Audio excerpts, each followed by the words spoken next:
Ngayong gabi, ang mensahe natin ay pinamagatang Eyes on Jesus. So ating theme para sa January, February, March ay yung walk, okay? Yung walk, our walk with the Lord. And isang mahalagang prinsipyo na kinakailangan natin sa paglakad natin kasama ng Panginoon ay yung ating focus ay mailagay natin sa Kanya. Okay? Nakita natin dito sa kwento na nung si Pedro ay tumingin doon sa malalaking alon. Tumingin, nakita niya, he saw the wind, boisterous. Nakikita niyo ba yung hangin? Pero dahil sa takot, sa sobrang takot, nakita niya yung hangin. Makikita naman natin yun, malakas. Dahil sa malakas na alon, nararamdaman yung malakas. Sino siya yung naranasan mo na yung malakas na hangin na para kang lilipar rin? Nakaranas na ba kayo niyan? Okay? So, sa nitong Saturday, sila Pastor Angeles pupunta sa Bolinao, sa Siapar. Sasakay sila ng bangka. Okay? Sasakay sila ng bangka. Okay? Na walang balancer. Okay? Yun. Okay? Pero isipin nyo ito, okay? Yung storm na ito, hindi basta-bastang storm ito eh. Okay? Hindi basta-bastang storm. Dahil kung titignan nyo, pagka inaral natin ito, ilan sa mga disipulo ng Panginoon mga mangingisda? Ilan silang mangingisda doon? Ilan? Ilan? Sa mga disciples ng Panginoon, ilan yung alam nyo mangingisda? Ilan sila? 4. Si Peter, si Andrew, si James at si John. Okay? Experienced fishermen itong mga to. Itong mga mangingisda na ito, sanay sa dagat ito. Pero nung sila ay nakaranas ng bagyo, tignan nyo yung description sa kanila. Ayan sa verse 26, they were troubled. Verse 24 pala. Okay? But the ship was now in the midst of the sea, tossed with the waves, for the wind was contrary. And then sa verse number 25, in the fourth watch of the night, Jesus went unto them walking on the sea, and when the disciples saw him walking on the sea, they were troubled, saying, it is a spirit, and they cried out for fear. Okay? So, maliban dun sa malakas na alon, malakas na hangin, naglakad pa ang Panginoon, nakala nila, napagkamalan pa nilang multo. Dahil sa sobrang takot nila, kawalan ng pananampalataya, okay? Ganun nga ang nangyayari. May nakikita ka na, akala mo, multo. Akala mo, minumulto ka na dahil sa takot. Pero, alam naman natin dito na ang Panginoon ang nakita nila. Pero napagkamalan pa nilang multo. So, yung miracle na ito, dito sa yung naka-record dito sa Matthew chapter 14 verses 22 to 31 ay makikita din yung paglakad ng Panginoon sa tubig. Makikita din yan sa Mark at doon sa John. Okay? So, yung sa Mark, makikita niyo yan sa Mark chapter 6 45 to 52. Sa John naman, John chapter 6 verses 16 to 21. Okay? Pero si Matthew lang, yung writer na binanggit na bago gawin ng Panginoon yung miracle na yan, nag-pray ang Panginoon. At siya lang din yung nagsulat na itong si Peter, naglakad sa tubig. Okay? Yung prayer time na yan, probably, yan ay tumagal ng 6 hours. Kaya nyo ba mag-pray ng 6 hours? Pag prayer vigil, di ba? Pag prayer vigil, magbibigay tayo ng listahan ng pangalan. Wala pa ako nakakita. Simula 12 p.m. hanggang 12 a.m. hanggang 5 a.m. nakalagay isang pangalan lang. Wala. Bira, di ba? Talagang bibilib ako na pambira. Si brother ganito, si sister. 12 a.m. to 5 a.m. magpipray. So, yung tinagal nito is from 9 p.m. to 3 a.m. ng madaling araw. Okay? So, itong pangyayari na ito, yung part ng story na ito, kung ipagsasama-samahin natin yung account ng Mark 6, John 6 at Matthew chapter 14, okay, may insert natin yung pangyayari na ito between verse 20 doon sa John chapter 6, 20 and 21. Yung sinabi ng Panginoon na, "It is I, be not afraid." Okay? So, be of good cheer. Sabi ng Panginoon dito sa kanila, sa verse 27, "Be of good cheer. It is I, be not afraid." Ano ibig sabihin ng be of good cheer? Okay? Dalawa yung ibig sabihin ng cheer dyan eh. Okay?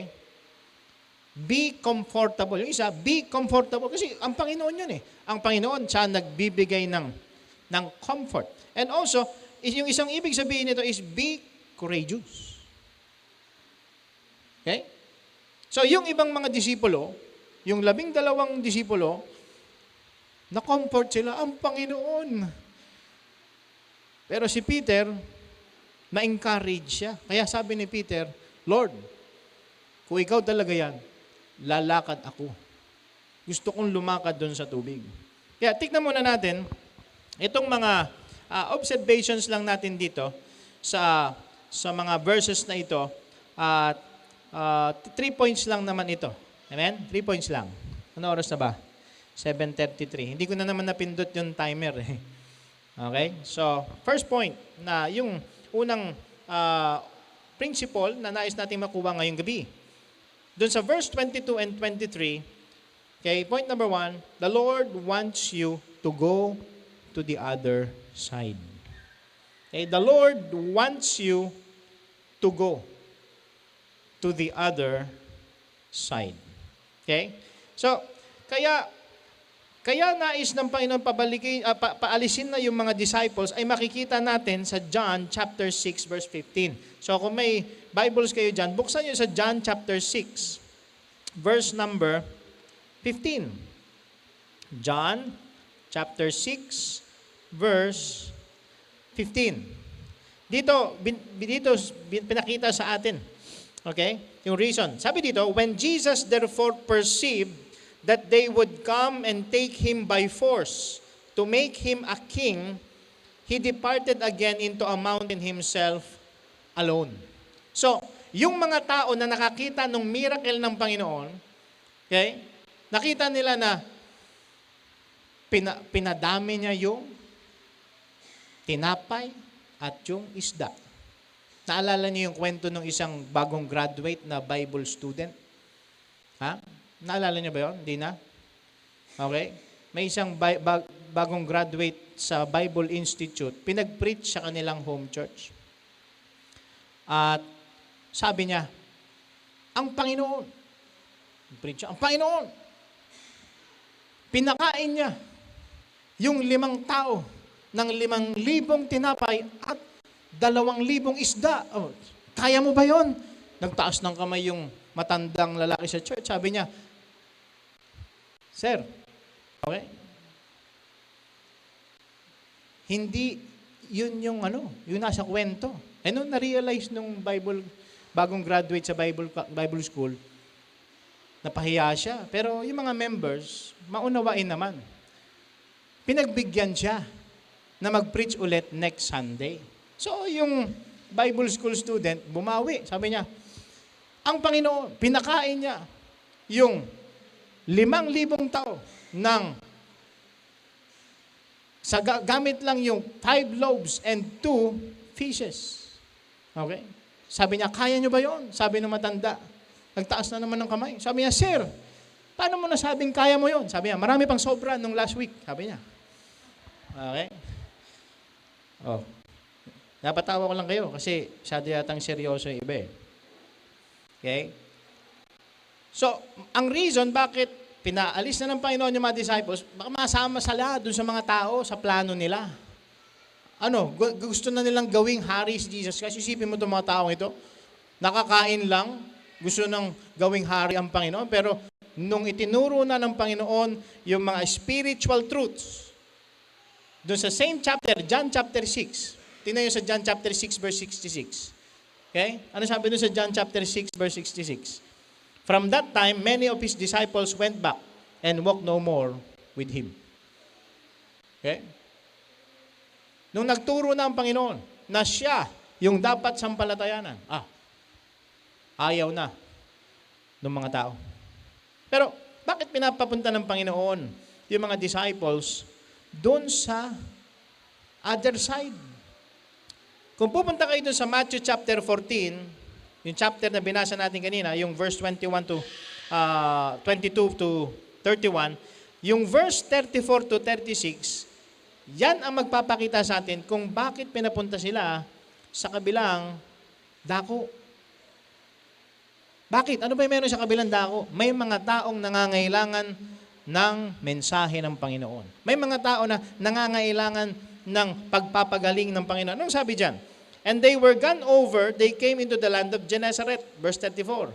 Verse 35. And when the men of that place had knowledge of him, they sent out into all that country round about, and brought unto him all that were diseased, and besought him that they might only touch the hem of his garment, and as many as touched were made perfectly whole. Ang Panginoon, He is going to the other side. Pinauna niya yung mga disipulo niya. Why? Because they will minister to people. Okay? Ang Panginoon ba may pinapagawa sa iyo ngayon? Nais ba ng Panginoon na ikaw'y pumunta dun sa kabilang dako? Baka hindi naman sa kabilang dako, sa kabilang bahay lang. Baka kinakailangan pumunta ka sa kabilang bahay at ibahagi mo yung mensahe ng kaligtasan. O baka naman sa kabilang kanto lang, may nangangailangan na tao ng salita ng Diyos. Subalit bago pumunta doon, pinapakita sa atin dito yung kahalagahan ng panalangin. Jesus prayed. Okay?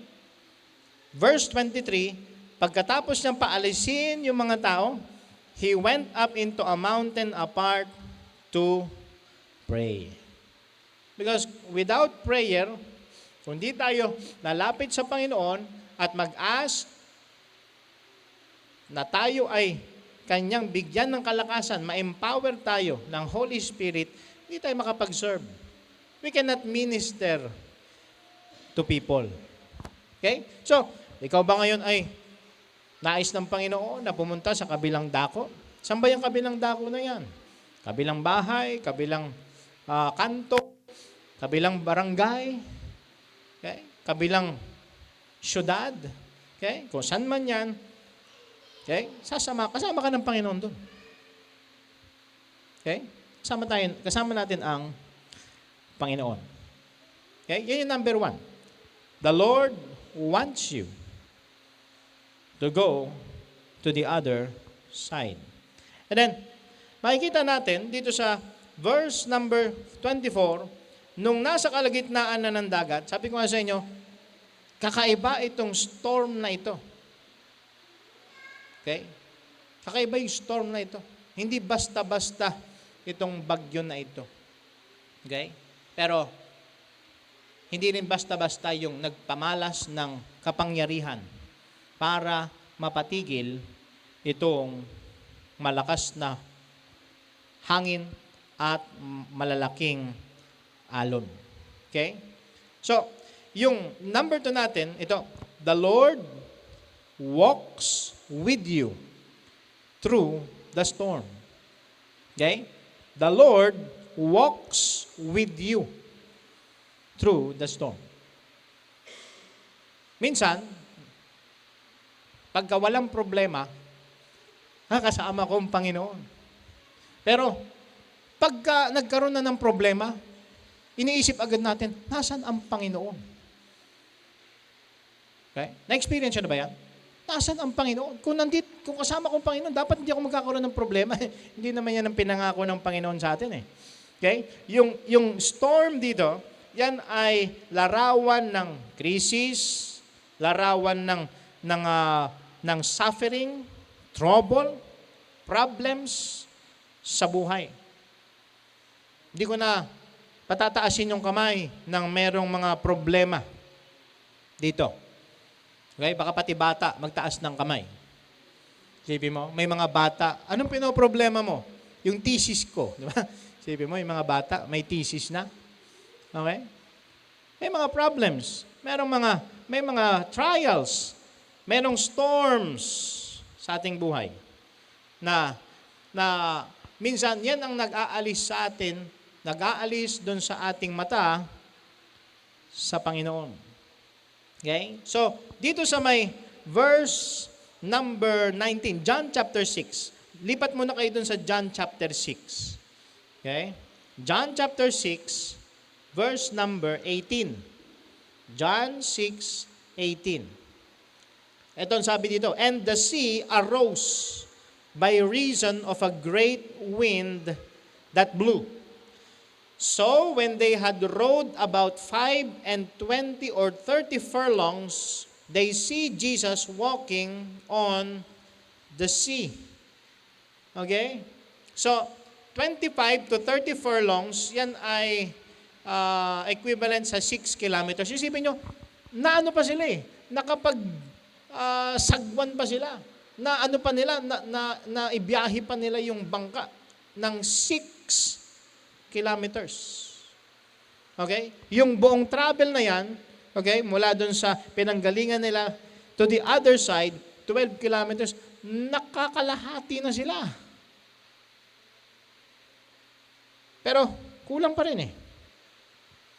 Pinapakita sa atin dyan na kahit anong gawin natin, kahit anong solusyon ang isipin natin, hindi pa rin yan enough para dun sa mga problems and trials na pinagdadaanan natin. Pinapakita sa atin dito yung pangangailangan natin sa Panginoon. Okay? So, yung wind, violent. Yung waves, ang lalaki. Pero biglang nakita nila, mayroong naglalakad. Parang katulad din sa atin, no, yung mga disciples, they rode for 6 kilometers. Okay? So solve natin yung problems, iisip tayo ng paraan, lalapit tayo sa isang tao, pero most of the time, nagfe-fail tayo. Bakit? Hindi natin nire-recognize ang Panginoon sa ating problems, ating trials. Pagka nagkaroon na ng problema, iniisip na natin, pinabayaan ako ng Panginoon. Pag nagkaroon na ng problema, nakafocus na tayo dun sa problem, imbis na sa Panginoon. So, kadalasan naman, ginagamit ng Diyos itong mga trials na ito, problems, para kunin yung attention natin. I-correct tayo dahil meron siyang nais na baguhin sa ating buhay. Okay? So, nais ng Panginoon na gamitin itong mga pagsubok na ito para tayo ay mabago niya. Okay? Yung mga problema, mga kapatid, okay, kapag katama yung ating pagtugon, yung response natin sa mga problema, sa trials, okay, mabibuild yung ating character. Amen? Amen? Naniniwala ba kayo dyan? Hindi. Dapat wala akong problema. Naku, mga kapatid, okay, ang buhay Kristiyano, hindi pinangako ng Panginoon na walang problema. Pero ang pangako niya, kasama natin siya. Amen? Hebrews chapter 13:5, yung last part na, I will never leave thee nor forsake thee. Remember, Jesus walks with you through the storm. Okay? Nasa Kanya yung lahat ng kapangyarihan. At nais niyang ipakita sa atin yung Kanyang kapangyarihan kung magtitiwala lang tayo sa Kanya. Okay? So, yung mga disciples, di ba? Isipin mo yun. 6 kilometers silang nagsagwan. 6 kilometers silang gumagawa ng paraan para hindi lumubog yung barko, para makausad. Tapos biglang may makikita silang naglalakad sa dagat. Balik tayo dun sa Matthew. Matthew chapter 14. And when the disciples saw him, exhausted na sila. Pagod na pagod. Sino sa inyo nakapagsagwan na? Sino sa inyo nakapagsagwan na doon sa Baguio? Doon sa Burnham Park. Okay? Masakit yun eh. Yung 30 minutes lang na sagwan ka ng sagwan. Okay? Masakit sa kamay no. Paano pa kaya eh? Yun, sa Burnham Park, yung tubig, tahimik lang. Iba magsagwan kapag malakas ang alon, malakas ang hangin. So nakita nila may naglalakad. They were troubled, saying, "It is a spirit," and they cried out for fear. Pero wag tayong mabilis na humusga sa mga disciples na ito. Dahil baka pag tayo din yung nasa ganyang kalagayan, o baka iba pa masabi natin. Di ba? Hello? Okay. Sabi nila, "It is a spirit." And they cried out for fear. Maraming pagkakataon, pag hindi natin ma-recognize yung pagkilos ng Diyos, kapag hindi maganda yung ating pinagdadaanan, okay? Nami-miss natin yung presence ng Panginoon. Na pagkakamalan pang, isipin nyo, multo ang Panginoon. Nagbibigay na ang Panginoon ng solusyon sa atin, pero pinipilit pa rin natin, "Lord, ito yung gagawin ko." Jesus must be our focus dahil siya lang yung may solusyon. Siya lang may solusyon para sa ating mga problema, sa mga problems, trials, sufferings, at mga krisis na pagdadaanan natin. Okay? Nais ng Panginoon na makita mo siya, hindi lang pagka times na walang problema, kundi makita mo din siya pagka ikay dumadaan sa mga bagyo.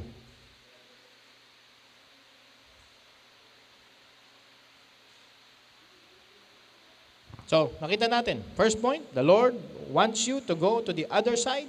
Number 2, the Lord walks with you through the storm. And number 3, and last, 10 minutes. The Lord waits for you to step out of the boat.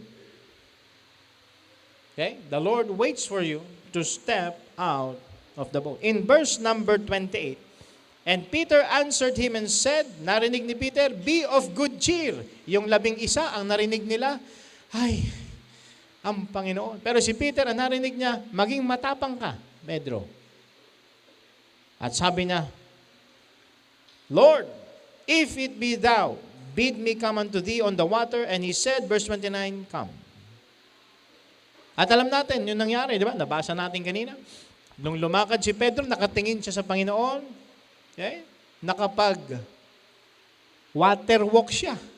Hindi moonwalk. Water walk. Okay? Nakatingin siya sa Panginoon. Nakafocus si Peter sa Panginoon. Nung fixed yung kanyang eyes sa Panginoon, katulad ng Panginoon, nakalakad siya sa tubig. Okay? Ang pananampalataya, okay, faith, is actually concentrating your eyes on Jesus Christ, on His words. Yung sa sinabi niyang, "It is I, be not afraid." Sinabi na ng Panginoon "It is I, be not afraid." Pero nung inalis ni Pedro yung mata niya sa Panginoon, ano nangyari? Nakita niya ulit yung malakas na hangin. Nakita ulit niya yung malalaking alon, nagsimula siyang lumubog. Pagka nawawala na naman yung attention natin sa ilang mga kadahilanan, okay, natatakot tayo muli. Kapag hindi na tayo nakafocus sa Panginoon. Kaya nga, ang message is eyes on Jesus. Si Peter, palubog na siya. Okay? Anong ginawa niya? Lumangoy ba siya? Lumangoy? Fisherman naman siya. Hindi. Anong ginawa niya? Verse number 30. Sabi diyan, and beginning to sink, he cried, saying, Lord, save me. Hindi niya na sinubukan bumalik doon sa barko. Okay? Tumawag siya sa Panginoon. Alam niyo, hindi naman nais ang Panginoon na tayo ay perfect sa lahat.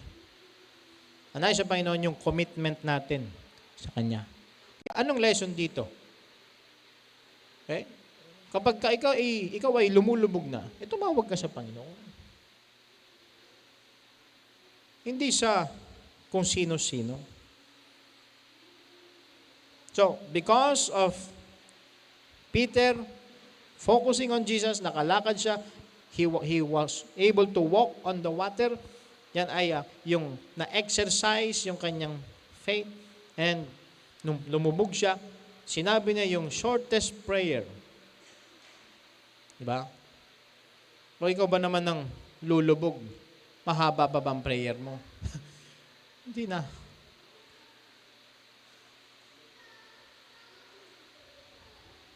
At ano nangyari? Immediately. Sinabi niya na, immediately. Jesus stretched forth His hand and caught him. Okay? So sinabi niya, O thou of little faith, wherefore didst thou doubt? Okay?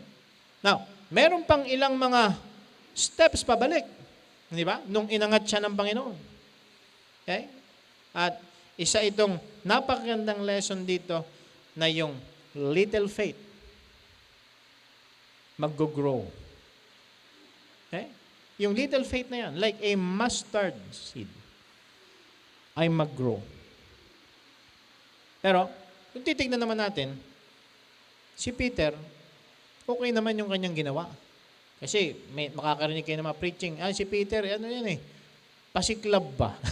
Diba? Parang pasiklab, paano to si Peter? Hindi.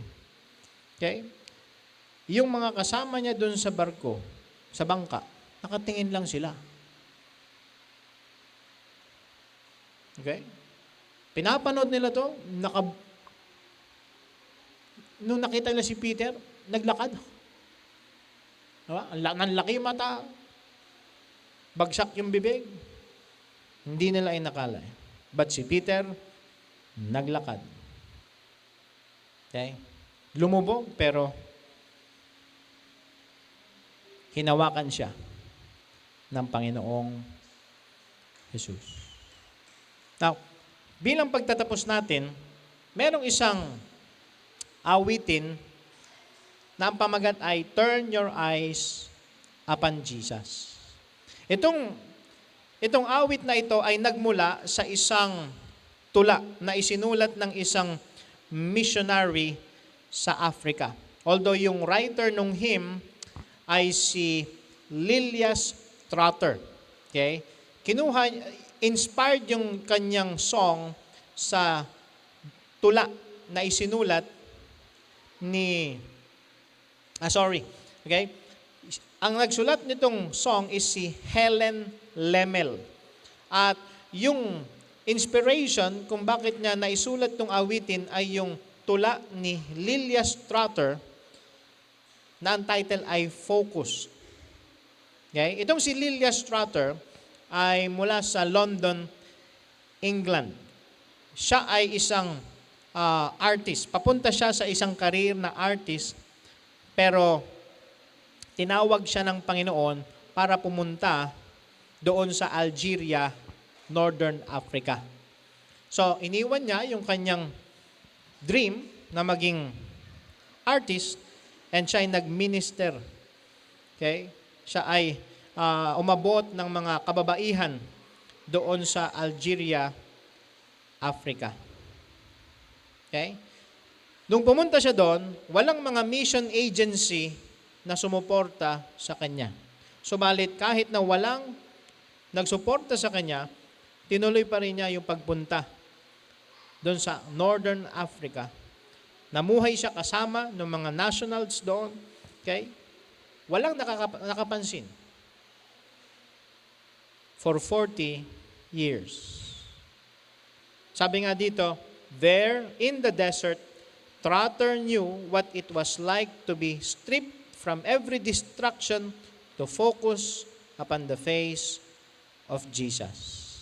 Kaya nga, yung poem niya, yung isang poem na pinagkuhanan ng inspiration noong writer ng Turn Your Eyes Upon Jesus, ito yung sabi diyan. Turn full your soul's vision to Jesus and look at Him, and a strange dimness will come over all that is apart from Him, and the divine attraction by which God's saints are made, even in this 20th century, will lay hold of you. For He is worthy to have all there is to be had in the heart that He has died to win. At yung poem na yan, yung pinanggalingan ng song ng Turn Your Eyes Upon Jesus. Meron ba tayong kanta niyan dyan? Okay? Sabi nung first verse ito, O soul, are you weary and troubled? No light in the darkness you see. There's light for a look at the Savior and life more abundant and free. Okay? Because kung sino man yung tatawag sa pangalan ng Panginoon. Katulad nung serpent dun sa wilderness, yung brazen serpent na itinaas. Okay? Kung sinong titingin doon, will live. Look and live. Yun ang mensahe. Because Jesus died to redeem your soul. Verse number 2 ng kanta, through death into life everlasting, He passed and we follow Him there. Over us sin no more hath dominion, for more than conquerors we are. So, kailangan ma-realize natin yung kalooban ng Panginoon sa ating buhay. And then, ano ba yung focus? Bakit, ano ba yung nais ng Panginoon? Ano yung dahilan bakit nais niya mag-focus tayo sa Kanya? So that we can also see what He sees. Ano yun? Ano sabi niya sa third verse ng song? His word shall not fail you, He promised. Believe Him and all will be well. Then go to a world that is dying, His perfect salvation to tell. And then yung chorus goes like this, turn your eyes upon Jesus, look full in His wonderful face, and the things of earth will grow strangely dim in the light of His glory and grace. Look to Jesus. Okay? Kung ikaw ay bagsak ngayon, tumawag ka sa Kanya, He will lift you up. Look to Jesus. Eyes on Jesus. Kapag hindi tayo titingin sa Panginoon, okay, kung hindi yan yung maging priority natin, lahat ng paplanuhin natin, kung may mga plano ka man sa buhay mo, may goals ka sa church, kahit na anong program ang gawin natin, this will not prosper without looking first to Jesus And without focusing our eyes sa ating Panginoon at tagapagligtas. Kaya habang nakapikit ang mata, nakayuko ang ulo, tayong lahat ay tumayo, tutugtog ang ating pianist ng invitation song.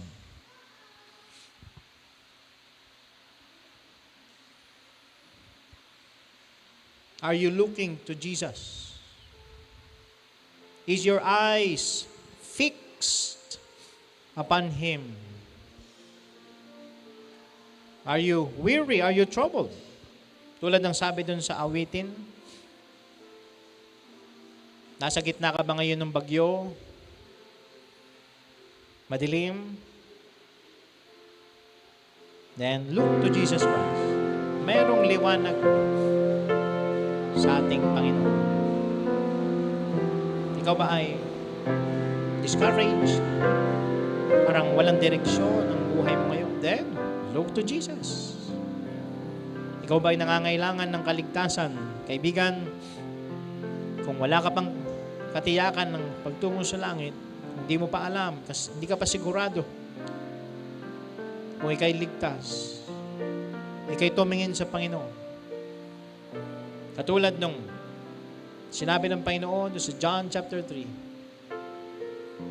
na ang anak ng tao na itataas kapag tumingin ng may pananampalataya ang sino man mabubuhay. Bibigyan kanya ng buhay na walang hanggan. Ililigtas kanya.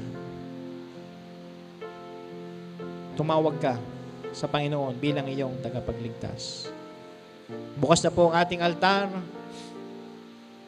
Kung ikay kinausap ng Panginoon sa mensaheng ito, dito tayo gumawa ng desisyon, dito tayo manalangin.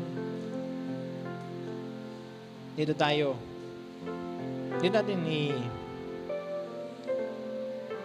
buhos ang ating mga dala-dala. Dito natin ibigay sa Panginoon ang ating mga dala-dala. Ano naman ang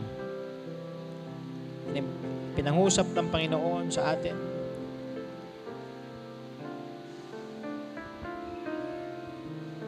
Tayo lumapit. He's just waiting for us.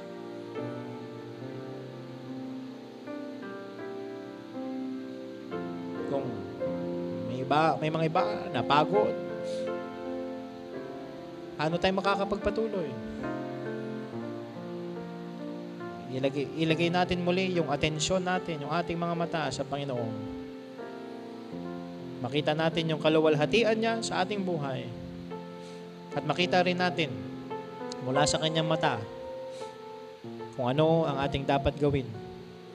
Ano yung dapat nating pagtuunan ng pansin. Kaya nga kapag nakafocus tayo sa Panginoon, we are setting our affection on things above and not on the things of the earth.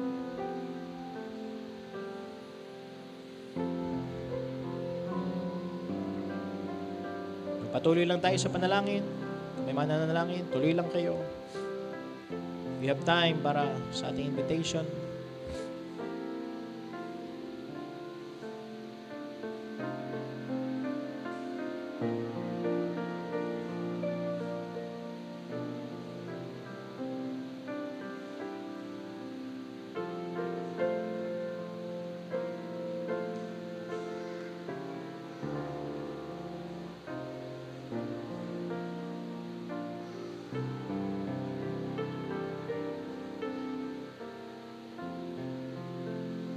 Let us pray. Father God in heaven, salamat po sa inyong salita at sa inyo pong pagkilos.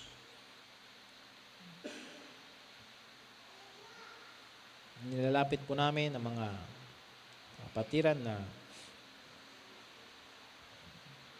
nag-forward, nag-pray dito sa altar.